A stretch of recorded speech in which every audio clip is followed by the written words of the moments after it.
Hello बच्चों, let us understand the solution for this question. The question says that two objects A and B are thrown upward simultaneously with same speed.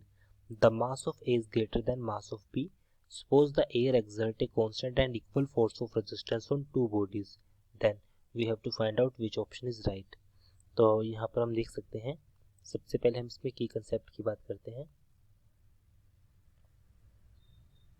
As we know, जो हमारे पास force of resistance that is F R जो होता है, force of resistance जो हमेशा negative होगा will be equal to mass into acceleration, जहां पर एफ आर हमारे पास क्या है, force of resistance due to air, force of resistance due to air.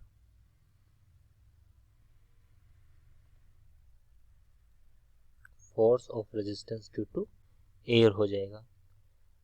तो अब हम इस पॉइंट से देख सकते हैं, यहाँ पर अगर मैं हमारे पास दो बॉडीज गिवन है, तो एक तो हमारे पास ए है और एक बी है. क्वेश्चन के अकॉर्डिंग सॉल्यूशन पर आते हैं, जहाँ पर ए का जो मास है हमारे पास वो ज़्यादा है बी से. सो यहाँ से अगर हम एफ आर की बात करें, so A acceleration of A will be equal to, दोनों केस में एफ आर की वैल्यू तो सेम रहेगी, F R divide by M A, और इसी तरह एक्सेलरेशन ऑफ बी की वैल्यू जो होगी हमारे पास वो हो जाएगा F R divide by M B.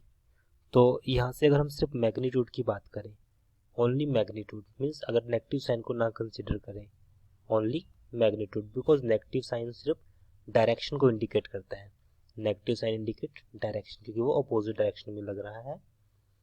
सो यहाँ से एम ए की वैल्यू ज़्यादा है, तो एक्सेलरेशन ऑफ ए हमारे पास जो होगा वो कम होगा. Acceleration of A will be less than acceleration of B. तो अगर ऐसा है, so where A is the deceleration of body A and A B is the deceleration of body B. तो यहाँ पे गिवन है, तो जिसका एक्सेलरेशन हमारे पास कम होगा तो वो बॉडी ऊपर जाएगी. सपोज हमारे पास एक तो बॉडी ए है, एक हमारे पास बॉडी बी है.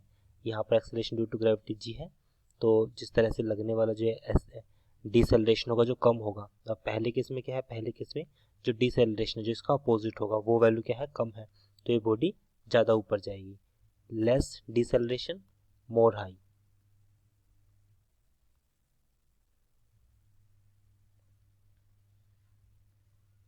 मोर हाई. सो लिख सकते हैं A will higher, so A will go higher than B. So option जो होगा हमारे पास वो होगा first, right, A will go higher than B.